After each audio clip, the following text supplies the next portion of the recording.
오늘 예수님이 우리에게 주신 말씀을 보겠습니다. 말씀은 누가복음 1장 1절부터 80절 말씀 되겠습니다.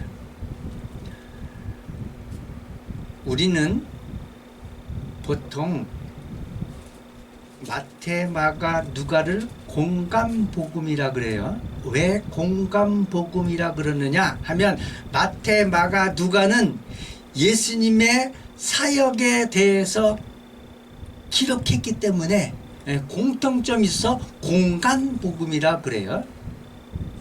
그 다음에 요한복음까지 합해서 뭐라고요? 사복음이라 그러죠. 요 얘기를 왜 하나 조금 이따 이제 여러분 말씀드릴게요. 자, 요 사복음인데 마태복음은 뭘 쓴 거냐? 유대인이 기다리던 메시아 곧 왕으로 오는 예수 그리스도에 대해서.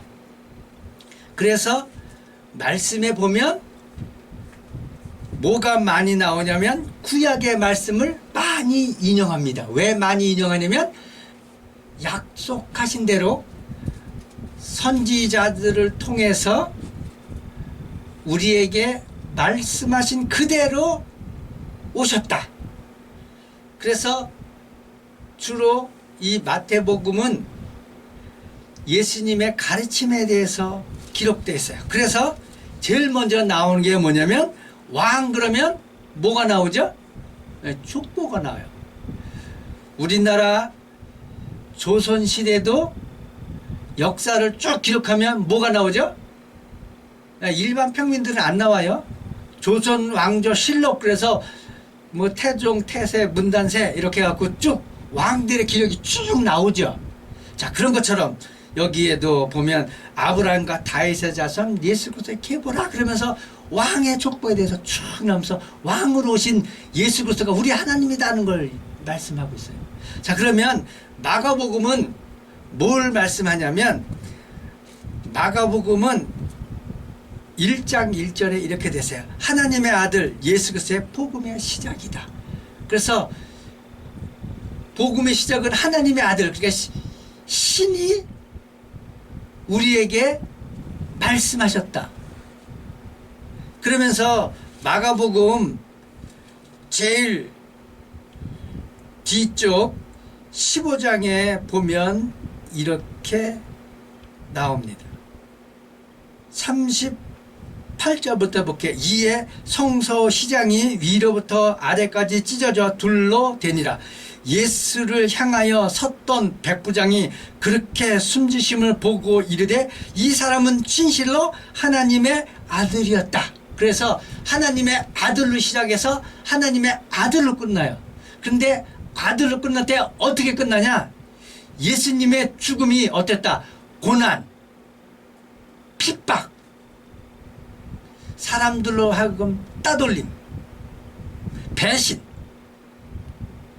이런 걸 통해서 하나님의 아들도 인간에게 이렇게 고난과 고통과 배신에 온갖 말로 할 수 없는 조롱, 이런 걸 당하시고 부활하셨듯이 우리도 지금 로마의 이 학정, 이 고통, 이거를 믿음으로 견디면 하나님의 아들도 이렇게 당하셨는데, 그리고 부활하셨듯이 하나님이 이 고통을 믿음으로 승리하면 우리는 반드시 뭐한다? 구원받는다. 요게 마가복음이 말씀하고자 하는 요지예요. 그래서 그 요지대로 하는 거예요. 자, 그러면 이제 우리가 이제 누가복음을 볼 텐데, 그러면 누가복음은 이 공감복음 속에서 우리에게 뭘 얘기할까 하는 거예요. 자, 누가복음은 제일 먼저 나오는 게 뭐냐면 바로 이렇게 기록되어 있습니다.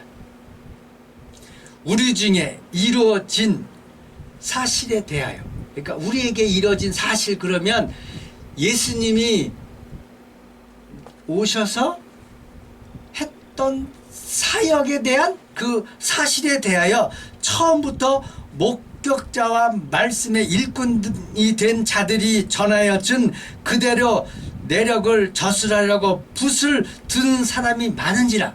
자, 여기서 붓을 든 사람이 많다는 얘기는요, 예를 들면 성경은 공간복음과 사복음, 신약 27권 요거 외에도 뭐가 여기 분명히 그렇게 되어 있죠. 젖을 하려고 붓을 든 사람이 많았다. 그 성경이 기록된 게 엄청 많은 거예요. 그래서 카톨릭에 가면 이 성경 66권 외에도 예를 들면 여러분 도마 알죠? 뭐 도마복음을 비롯해서 복음이 많아요. 그런데 우리는 왜 요 성경책만 성경으로 인정할까?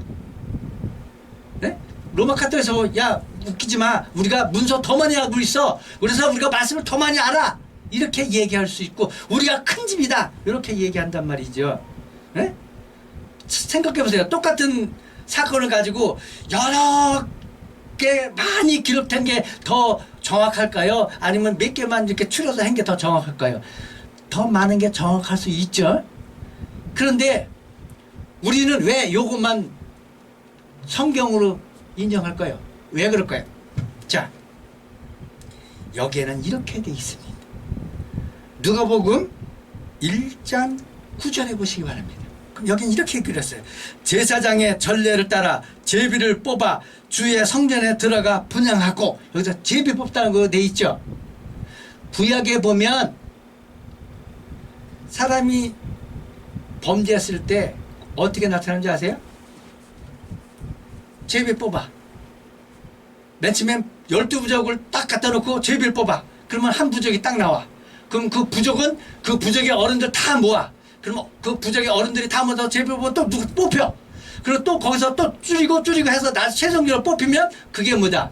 네, 하나님의 뜻이다. 그게 구약 말씀이에요. 그래서 그 말씀에 의해서 요 성경만 우리는 하나님의 말씀으로 인정해요. 왜? 근거가 있으니까.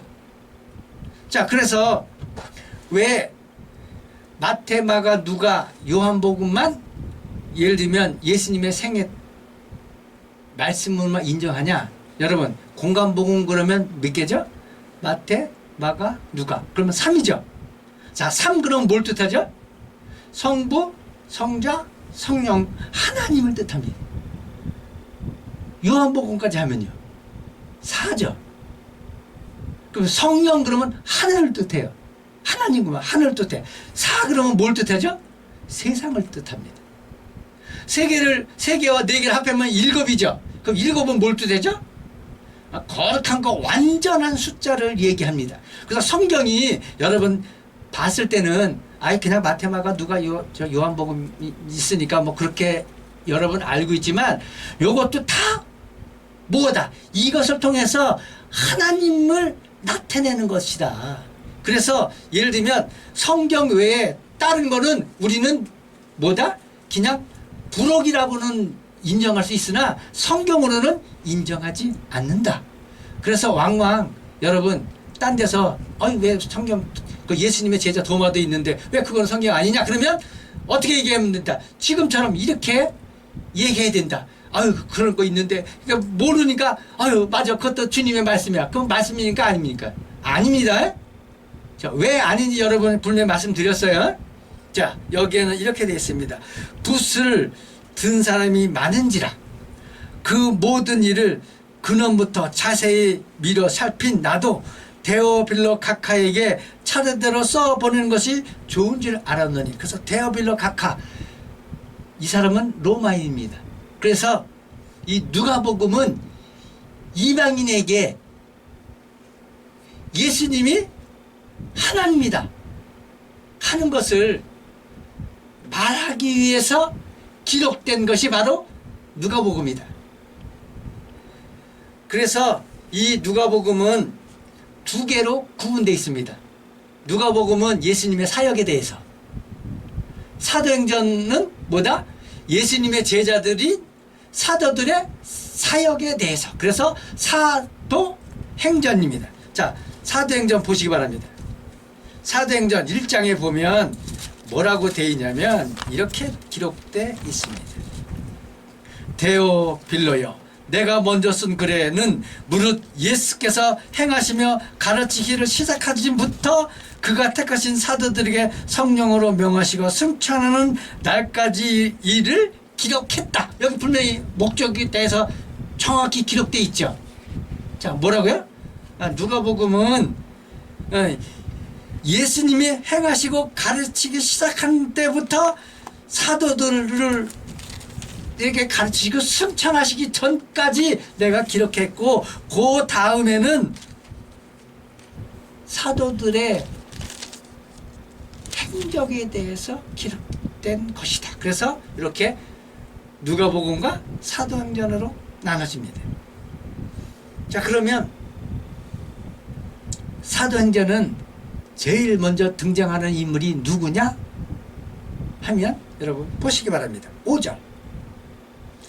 유대왕 헤롯 때 아비야의 반열에 제사장 한 사람이 있었으니 이름은 사가라여, 그의 아내는 아론의 자손이니 이름은 엘리사벳이다.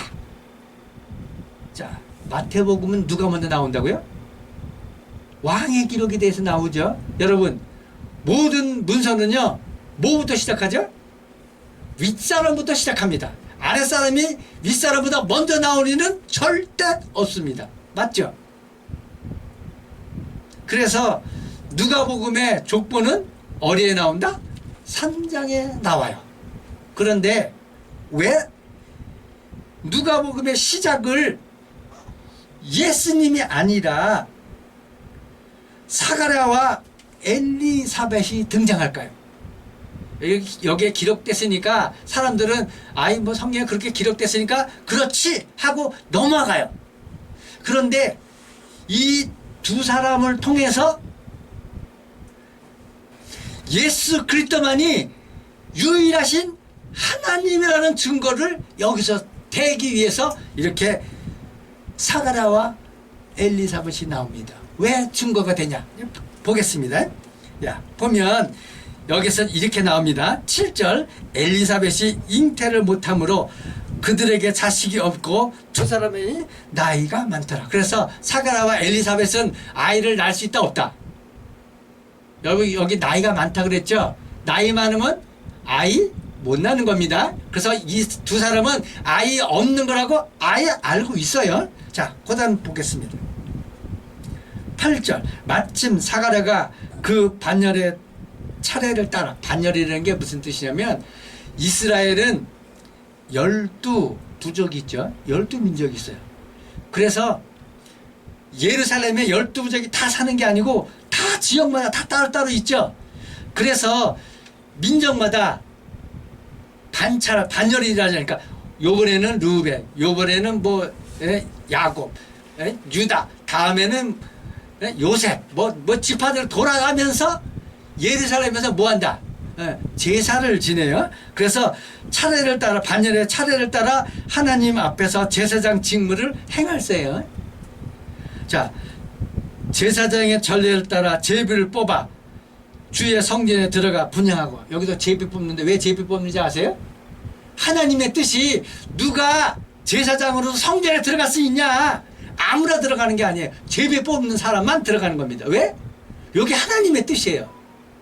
그래서 성경도 왜 요거만 했냐? 이게 하나님의 뜻이야. 자, 아시겠죠?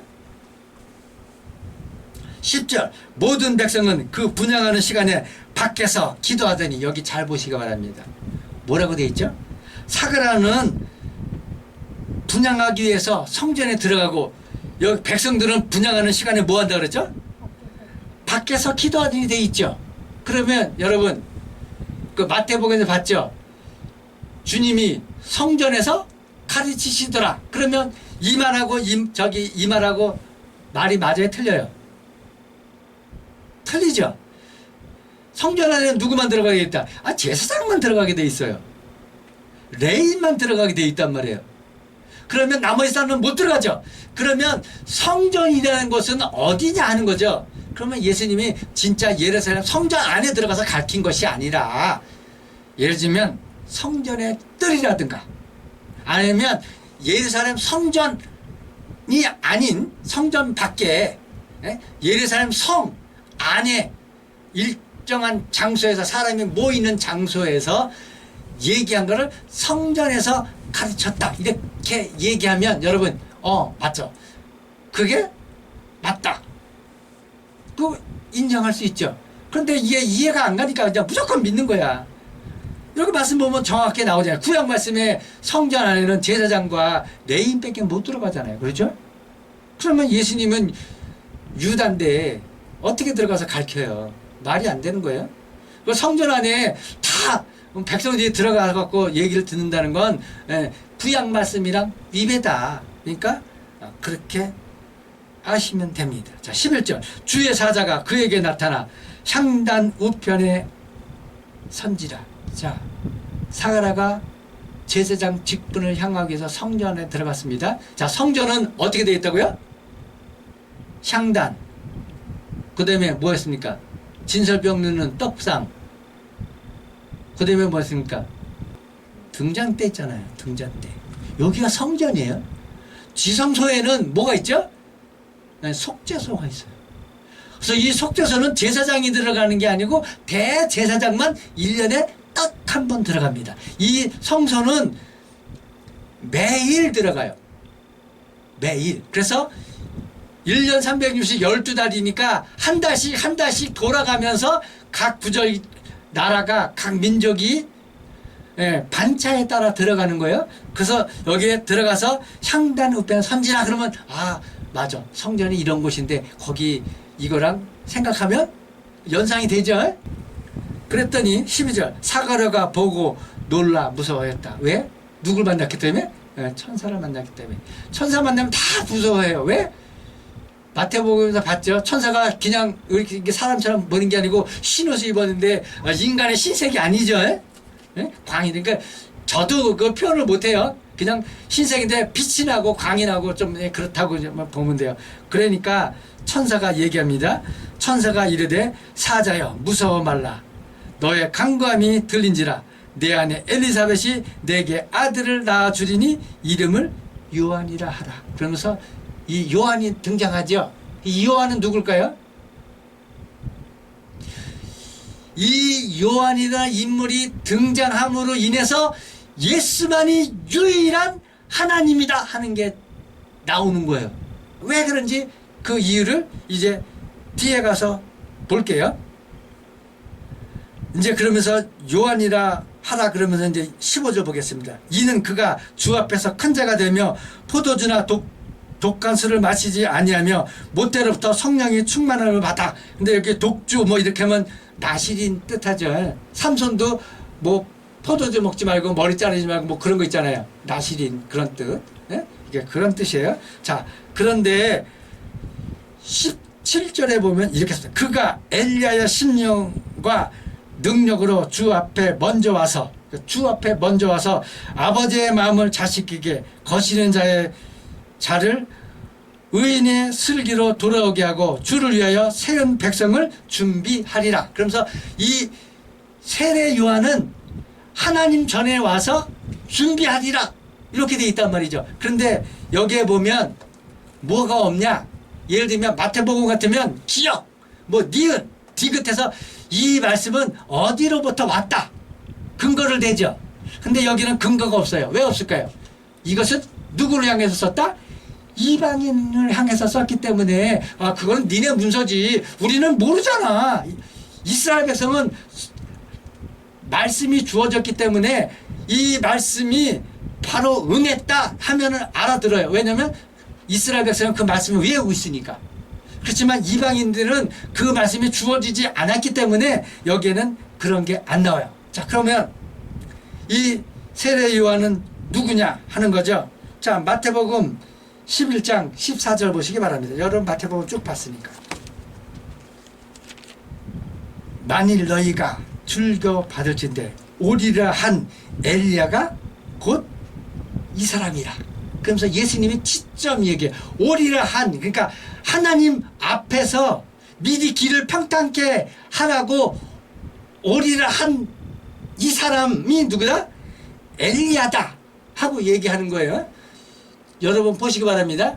구약에 보면 죽음을 보지 않고 올라간 사람은 딱 두 사람 있습니다. 한 사람은 하나님과 300년 동안 동행하더니 에녹이 죽음을 보지 않고 올라갔다고 기록되어 있습니다. 근데 에녹은 너무나도 멀어. 네? 너무나도 멀어. 근데 인간하고 이스라엘 백성에 있어서 너무나도 가깝고 같이 부대꼈던 사람은 누구야? 엘리야야. 근데 엘리야는 죽음을 보지 않고 불병거 타고 위로 올라갔어요. 왜 올라갔을까 하는 거예요. 왜 올라갔을까? 아, 사람들 많은데 선지자는 엘리야만 있는 게 아니잖아요. 모세도 있었어요. 그죠? 그런데 왜 엘리야만 올렸을까? 여기에 하나님의 뜻이 있어요. 왜 죽음을 보지 않았을까? 다시 예수님 전에 선지자로 다시 보내기 위해서 엘리야가 죽음을 보지 않고 올라간 겁니다. 이거는 다분히 뭐다? 계획하고 작정한 거예요. 어느 날 갑자기 우연히 간 게 아니고 계획을 잡고 올리고 내렸다 이 말이에요. 목사님 그 말이 사실이에요? 제가 그 증거를 드리겠습니다. 자, 이사야 40장 보시기 바랍니다. 3절부터 5절. 외치는 자의 소리여 이르되 너희는 광야에서 여호와의 길을 예비하라. 사막에서 우리 하나님의 대로를 평탄케 하라. 이건 뭐죠? 하나님이 오시기 전에 대로를 평탄케 해라. 길을 닦아라. 골짜기마다 도주어지며 산마다 언덕마다 낮아지며 고르지 않은 것이 평탄케 되며 험한 것이 평지가 될 것이요. 5절 여호와의 영광이 나타나고. 자, 평탄케 하면 그 다음에 뭐 해야 되고요? 여호와의 영광이 나타나고. 그런 뜻이에요 이게. 자, 마태복음 17장 9절부터 13절. 여긴 이렇게 되어 있습니다. 그들이 산에서 내려올 때, 그러니까 어떤 산에서 내려오냐면 예수님이 변화산상에서 변형되고 난 다음에 내려오셨을 때 얘기하는 거예요.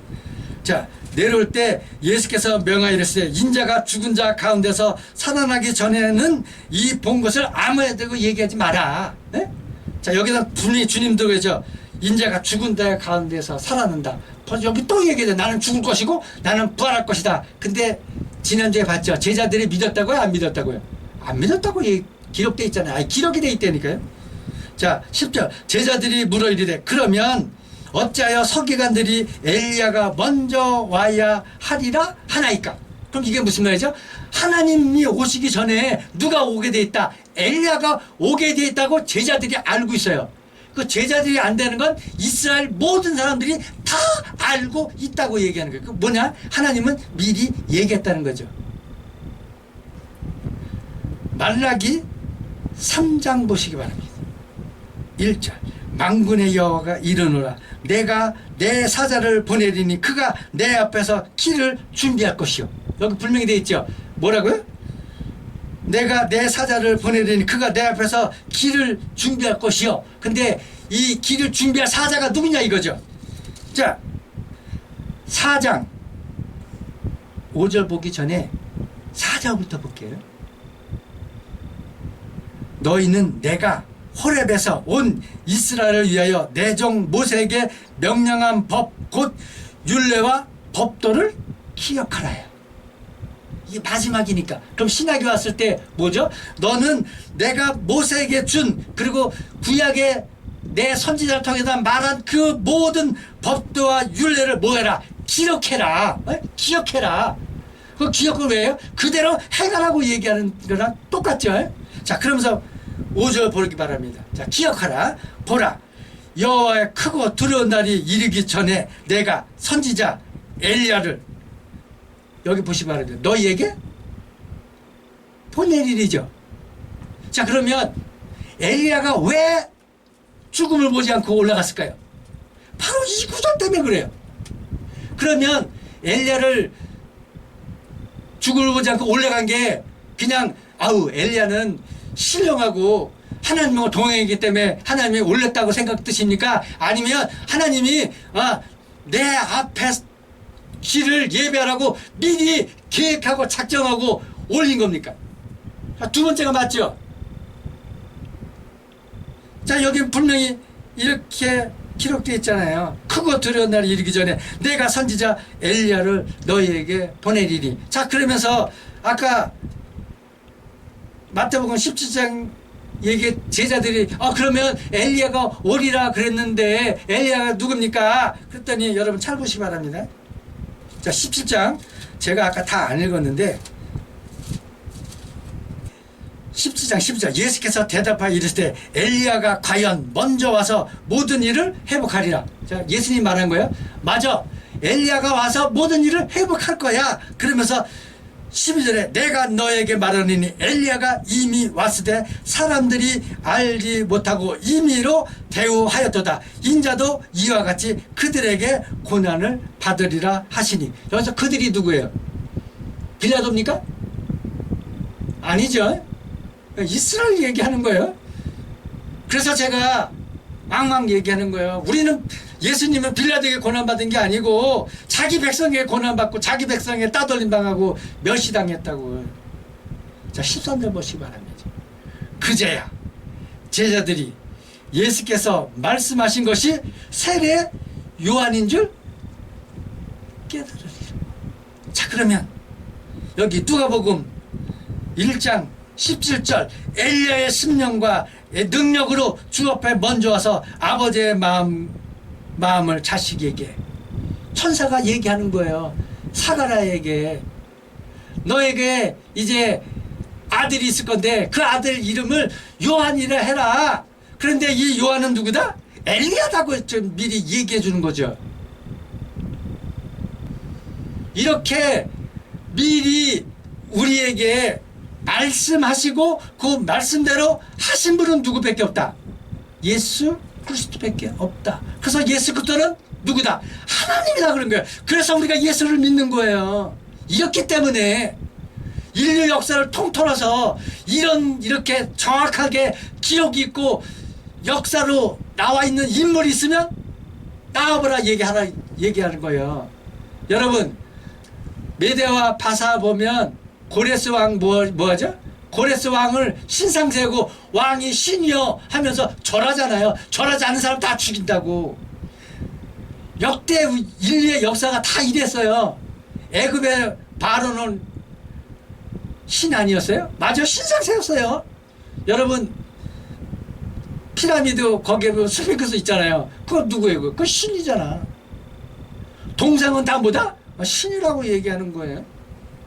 그런데 인류 역사상 이렇게 미리 하나님이라는 증거를 가지고 미리 사자 보내고 오고 그대로 지킨 것이 있으면 나아보라 이거예요. 그래서 성경에는 이사야 그랬잖아요. 나같이 너에게 말하오 오고 미래에 될 일에 대해서 말하온 자 있으면 나아봐라. 그러면 내가 신으로 인정하겠다. 아무도 없다고 얘기한 거잖아요. 그래서 우리가 예수를 믿는다 이 말이죠. 자, 18절 사가랴가 천사에게 이르되 내가 이것을 어떻게 알리요? 아들이 오는데 엘리야가 오는데 내가 이걸 어떻게 아냐? 내가 늙고 아내도 나이가 많습니다. 그러니까 뭐예요? 안 된다고 얘기하는 거예요. 안 된다. 천사가 대답해 이르되 나는 하나님 앞에서 서 있는 가브리엘이다. 가브리엘이 누구죠? 천사장 가브리엘, 심부름꾼 가브리엘 얘기하는 거예요. 이 좋은 소식을 전하여 내게 말하라고 보내심을 받았다. 보라, 이 일이 되기는 날까지 내가 말 못하는 자가 되어 능히 말을 못하리라. 그래서 사가랴가 말을 못합니다. 자, 24절 이후에 그의 아내 엘리사벳이 잉태하고 5달 동안 숨어 있으되 주께서 나를 돌보시는 날에 사람들 앞에서 내 부끄러움을 없게 하시려고 이렇게 행하셨더라. 그러면서 사가랴가 얘기해요. 내 부끄러움을 감추려고. 그런데 이때 엘리사벳이 아이를 가졌어요. 자, 그러면 자, 엘리사벳은 동정녀 맞죠? 네? 아이를 낳아본 적이 없으니까. 그리고 사가랴로부터 아이를 낳은 게 아니죠. 네? 자, 그런데 여러분이 아는 동정녀 마리아는 동정녀 맞습니까? 한순간 뭐 1년을 가지고 한 사람을 평가합니까? 온 삶을 통해서 사람을 평가하지? 예수님의 어머니 마리아 예수님을 낳을 때 동정녀 맞습니다. 그러나 그 이후에는 요셉의 피를 이은 형제들이 있었다고 성경에는 말하고 있어요. 자, 26절 6살에 천사 가브리엘이 하나님의 보내심을 받아 갈릴리 나사렛 동네에 가서 다윗의 자손 요셉이라 하는 사람과 약혼한 처녀에게 이르니, 이게 누구예요? 그녀의 이름은 마리아다. 그래서 이제 마리아가 예수를 낳는 장면이 나옵니다. 자, 31절 보라, 내가 잉태하여 아들을 낳으리니 그 이름을 예수라라. 그가 큰 자가 되고 지극히 높으신 이의 아들이 될 것이다. 자, 넘어가서 39절부터 보기 바랍니다. 39절 이때 마리아가 일어나 빨리 산골로 가서 유대 한 동네에 이르러, 유대에 왜 가냐면 사가랴와 엘리사벳이 유대에 살고 요셉과 마리아는 어디서 살고 있었다? 나사렛에서 살고 있었다고요. 그래서 마리아가 나사렛에서 아이를 낳기 위해서 어디로 와요? 유대로 오잖아. 왜? 말씀에 유대 작은 고을 베들레헴아 내가 작지 않도다, 그 말씀을 이루기 위해서, 예? 철저하게 말씀을 이루기 위해서 그렇게 한단 말이죠. 자, 그러면서 보기 바랍니다. 40절 사가랴 집에 들어가 엘리사벳이 문안하니 엘리사벳이 마리아가 문안함을 들음에 아이가 복중에서 뛰노는지라 엘리사벳이 성령에 충만하여 쭉 갑니다. 그래서 45절 주께서 하신 말씀이 반드시 이루어지리라 믿는 여자여 복이 있도다. 그래서 마리아가 창가를 해요. 50절까지. 자, 그러면서 이제 57절부터 보기 바랍니다. 여기 읽겠습니다. 엘리사벳이 해산할 기한이 차서 아들을 낳으니, 자, 이제 아이를 낳는 거예요. 그런데 여기에 마리아가 엘리사벳을 찾으러 갔을 때 몇 개월이죠? 6개월이죠. 그래서 예수님과 세례 요한은 몇 개월 차이가 진다? 6개월 차이가 진다. 자, 이제 해산한 날이 왔어요. 6개월이 지났습니다. 그 이웃과 친족이 주께서 그를 크게 긍휼히 여기심을 듣고 즐거워하더라. 8일이 되매 아이를 할례하러 와서 그 아버지의 이름을 따라 사가랴라 하고자 하더니 그 어머니가 대답해 이르되 아니라 요한이라 할 것이라 하매. 자, 여기서 잘 보시기 바랍니다. 아이가 아버지의 이름을 따라 사가랴라고 해야 되는데 요한이라고 얘기하죠. 자, 이게 무슨 뜻이냐면, 여러분, 이게 동양인은 이게 이해가 가요. 왜냐면 우리는 아버지의 이름과 형제들의 이름과 조상들의 족보에 이름이 쫙 올라가요. 그래서 그 족보에서 나오는 대로 이름을 짓습니다. 자, 그랬더니 60절 이르되 내 친족 중에 이 이름으로 이름한 이가 없다. 62절 그의 아버지께 먼짓하여 무엇으로 이름을 지으려 하는가 물으니, 사가랴가 아까 성전에 들어갔을 때 나는 나이 늙고 내 아내도 나이가 늙기 때문에 아이 못 낳습니다. 믿지 않으니까 증거로 뭐 한다? 너는 말을 못해. 그리고 말을 못하다가 때가 되면 말할 거야. 예, 거기에 기록되어 있단 말이죠. 제가 일일이 다 안 읽었어요. 자, 그래서 아버지의 몸짓하여 무엇으로 이름을 지으려 하는가 물으니, 63절 그가 서판을 달라하여 그 이름을 요한이라 쓰매 다 놀랍게 여기더라. 엄마도 요한, 아버지도 요한. 아버지는 말을 못했는데 어떻게 요한이라 졌을까? 이게 가브리엘이 와서 요한이라고 찌라고 명령했기 때문에 이렇게 된 거죠. 그렇기 때문에 자, 무슨 일이 있냐 곧 한번 보는데 64절 이에 그의 입이 곧 열리고 혀가 풀리며 말을 하여 하나님을 찬송하니 그 근처에 사는 자가 다 두려워하고 이 모든 말이 온 유대 산골에 두루 퍼지니. 그래서 세례 요한은 날 때부터 뭐 했다? 이미 이스라엘의 말거리가 되는 거예요. 말거리가. 자, 66절에 이렇게 되어 있습니다. 듣는 사람이 다 이 말을 마음에 두며 이르되 이 아이가 장차 어찌 될까 하니 이는 주의 손이 그와 함께 합니다. 자, 이렇게 명확하게 기록이 되어 있단 말이죠. 그래서 그 붙인 사가랴가 성령의 충만함을 받아 예언하여 이르되, 그럼 67절부터 쭉 나오죠. 그래서 예언하면서 아까 말씀 보신 대로 이렇게 하는 거예요. 이 아이여, 내가 지극히 높으신 이의 선지자라 일컬음을 받고 주 앞에 앞서가서 그 길을 준비하여. 요 단어가 뭐예요? 만나기 3장 1장이에요. 이는 우리 하나님의 궁일로 인함이라. 이로써 돋는 해가 위로부터 우리에게 임하여 어둠과 죽음의 그늘에 앉은 자에게 비치고 우리 발을 평강의 길로 인도하시리로다 하니라. 80절. 아이가 자라며 심령이 강하여지며. 여기도 또 했죠. 심령. 누가복음 1장 17절. 엘리야의 심령. 자, 영은 여기서는 영인데 성경에는 영이라 그래요. 영. 마태복음에 보면 뭐라고 되어 있냐면 예수님을 보고 무서워하는데 왜 무서워하냐면 이는 영으로 봤기 때문에. 그래서 예수님이 같이 잡수시고 뭐 그러니까 놀랐다고 성경에는 기록되어 있어요. 보시기 바랍니다. 누가복음 24장 37절 볼게요. 예수님이 부활해서 만났어요. 그러니까 죽은 줄 알았는데 살아갖고 부활해갖고 만나니까 이제 놀란 거예요. 자, 그들이 놀라고 무서워요. 그 보는 것을 뭐라고? 영으로 생각한지라. 그럼 영은 뭐예요? 영이야, 영. 신으로 생각했단 말이죠.